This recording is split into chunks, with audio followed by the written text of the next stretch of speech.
Many people have visited the Isle of Skye and the Trotternish Peninsula north of Portree, and they would have stopped to look at the pinnacle of rock that sticks up skywards from the earth, known as the Old Man of Storr. Maybe you visited it yourself, or you've walked up to take a closer look at the pinnacle of rock. Now, geologists tell us that this pinnacle, the second largest in the whole of the United Kingdom, was formed by erosion. The whole area is the subject of enormous earth forces. It's called the largest landslip in Europe as the land begins to slip towards the sea. But what do geologists know about anything? Because there are lots of stories about the Old Man of Storr and exactly why it is there. And I'd like to tell you one of those today. I'm taking you back to the time when a man called McSween and his wife worked the land in this part of the Trotternish Peninsula. And out in the ocean surrounding the land, extremely ugly, small creatures who were always naked and lived at the bottom of the sea, where they ate the bones of drowned seamen. That is where they dwelled, and these creatures were known as the Brunies.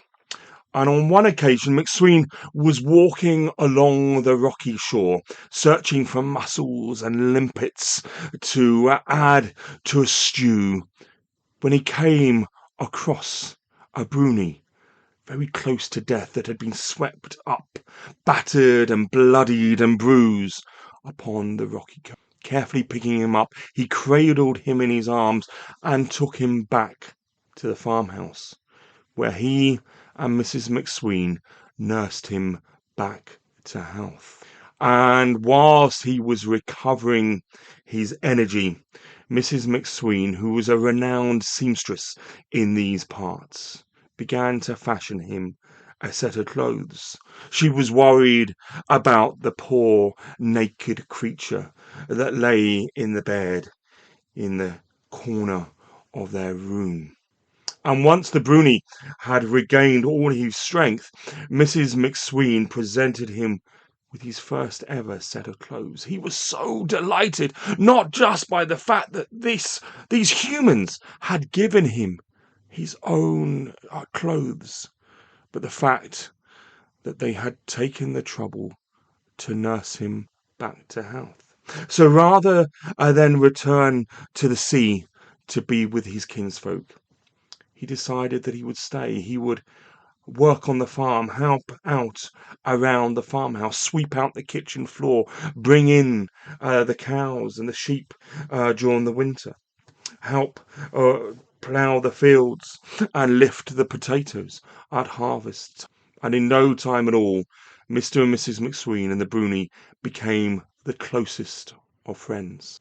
And then tragedy hit the farmstead, because early one morning, as Mrs. McSween stood at the range preparing the porridge for breakfast that morning, she died of a heart attack. Mr. McSween was racked with sorrow and mourning, and shortly after he too passed away, they say, from a broken heart.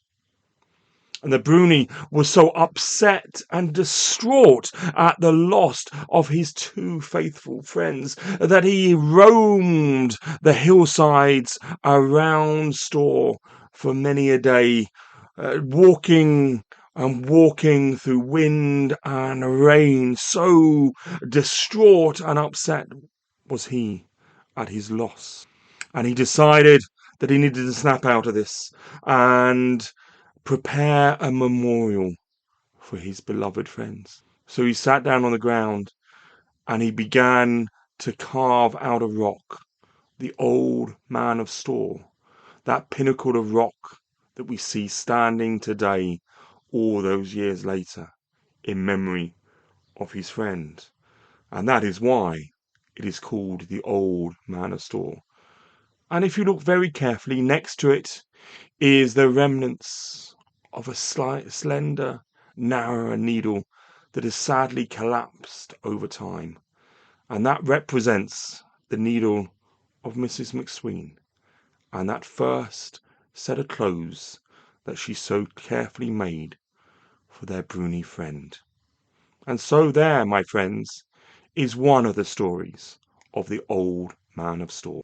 Hasty back.